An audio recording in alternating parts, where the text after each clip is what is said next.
রানাঘাটে এই মুহূর্তে চলে যাব, সঙ্গে রয়েছে আমাদের প্রতিনিধি বিক্রম দাস। বিক্রম, এই মুহূর্তের আপডেট ঠিক কি উঠে আসছে?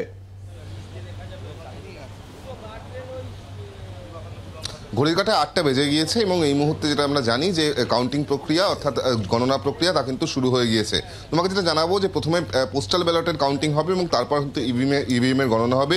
মোট 10 রাউন্ডের গণনার পর কিন্তু ঘোষণা করা হবে যে কে জয়ী হয়েছেন। আপাততভাবে কিছুক্ষণ আগেই দুই প্রার্থীর সঙ্গেই আমরা কথা বলেছিলাম। তৃণমূল কংগ্রেসের প্রার্থী মুকুটমণি অধিকারী, যিনি রিজাইন দেওয়ার জন্য, তিনি পদত্যাগ করার জন্য কিন্তু ভোটে দাঁড়ানোর জন্য তিনি লোকসভা ভোটে দাঁড়িয়েছিলেন, তার ফলে নতুন করে উপনির্বাচন হচ্ছে এবং সেই জায়গায় দাঁড়িয়ে মুকুটমণি অধিকারী তিনি কিন্তু যেটা জানাচ্ছেন যে তিনি অত্যন্ত আশাবাদী জয়ের বিষয়ে এবং পাশাপাশি যিনি বিরোধী পক্ষের প্রার্থী অর্থাৎ বিজেপি প্রার্থী মনোজ কুমার বিশ্বাস, তিনিও কিন্তু আশাবাদী। তিনিও যেটা জানাচ্ছেন যে প্রায় 37,000 ভোটের লিড ছিল এই সিটটি থেকে বিজেপির গত লোকসভা নির্বাচনে এবং উনি 2021 সালে মুকুটমণি অধিকারী যখন বিজেপির হয়ে প্রতিদ্বন্দ্বিতা করেছিলেন এই সিট থেকে, তখনও কিন্তু প্রায় 19,000 ভোটে বিজেপি এখান থেকে জয়লাভ করেছিল। সেই জায়গায় দাঁড়িয়ে তিনিও জয়ের বিষয়ে আশাবাদী। আপাততভাবে প্রত্যেক পক্ষেরই যারা কাউন্টিং এজেন্ট তারা কিন্তু এই মুহূর্তে গণনা কেন্দ্রের মধ্যে রয়েছে। আমি একবার গণনা কেন্দ্রের ছবিটা দেখাবো। তুমি দেখতেই পাচ্ছ যে কার্যত ত্রিস্তরীয় নিরাপত্তা ব্যবস্থা কিন্তু রাখা হয়েছে একেবারে মূল গেটে। সেখানে কিন্তু আমরা দেখতে পাচ্ছি যে রাজ্য পুলিশ এবং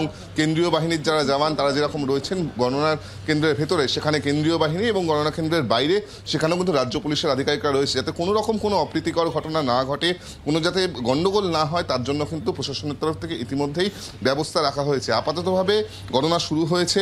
প্রথমে পোস্টাল ব্যালটের গণনা এবং তারপর কিন্তু ইভিএম এর গণনা শুরু হবে, এমনটা আমরা জানতে পারছি। মোটামুটি সকাল বেলা 10:30 11টা নাগাদ কিন্তু ছবিটা পরিষ্কার হয়ে যাবে এমনটাই কিন্তু মনে করা হচ্ছে।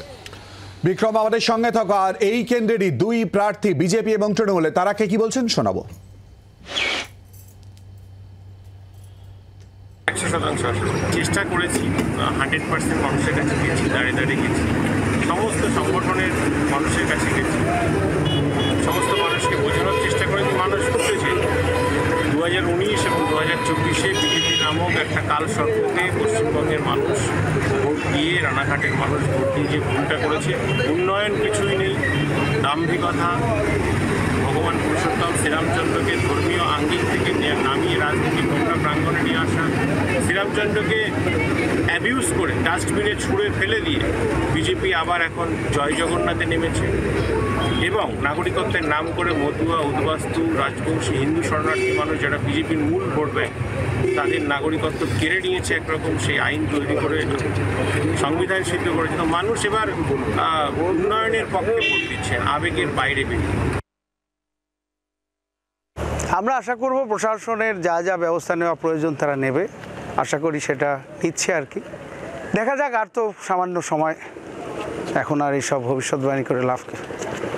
আপনাদের কাউন্টিং এজেন্টরা তো আছে না? হ্যাঁ, সব ওয়েল ডেকোরেটেড, সব একদম রেডি। বাংলার আওয়াজ, বাঙালির আবেগ, জি 24 ঘন্টা।